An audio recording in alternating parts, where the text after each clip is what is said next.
So this last week's theme was about wildlife coexistence.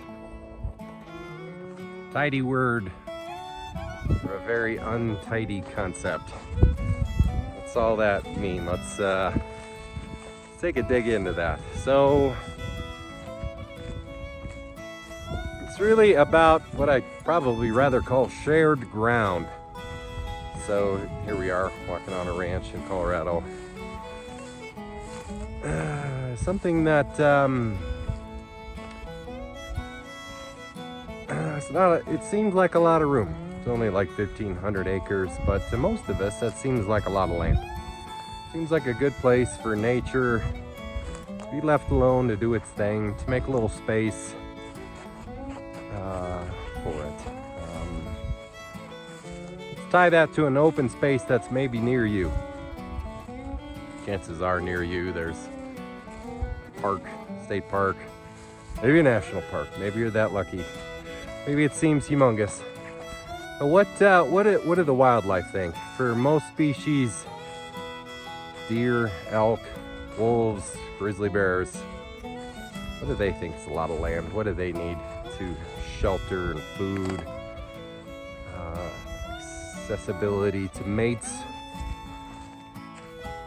What do they need? A lot of us forget about that. Most of the time, especially across the Rockies, wildlife are kind of left with the scraps.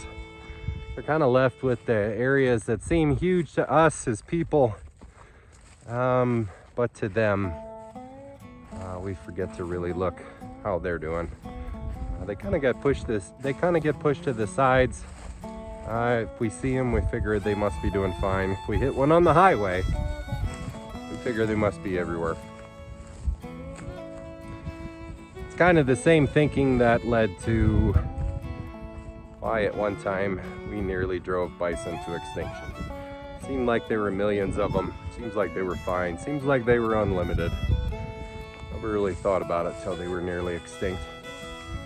It's not the only animal that happens to. It's almost happened to wild turkeys, elk at one point, deer. Believe it or not, if you live in the Midwest, grew up there like I did, seems like deer are unlimited. The mule deer in the Rockies, they're not doing good. They're not nearly doing as good as they once were.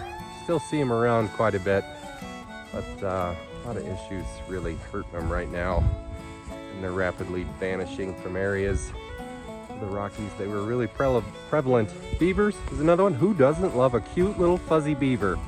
I do. Not that kind of beaver. Hey. Beavers once were in every creek and river in the Rockies. Fueled a major fur industry, hat industry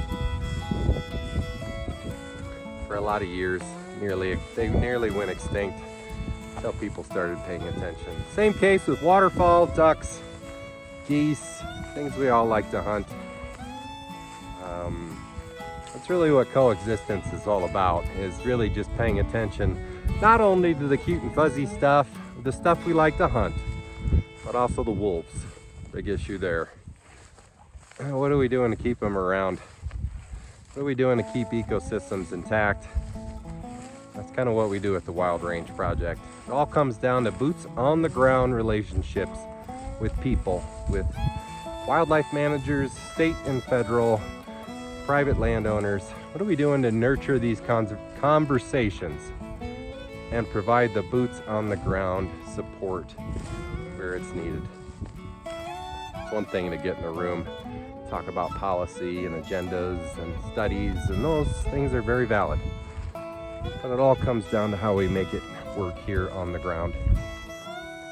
How do we live a balanced life with nature and keep it around and still not lose track of kind of the realities of our world. Fossil fuels, feeding ourselves, feeding the millions, all that kind of stuff. As you can see, very complicated answer. I can't really wrap that up into one word. The coexistence comes close. If you got a better one, let me hear it. Alrighty, there you go.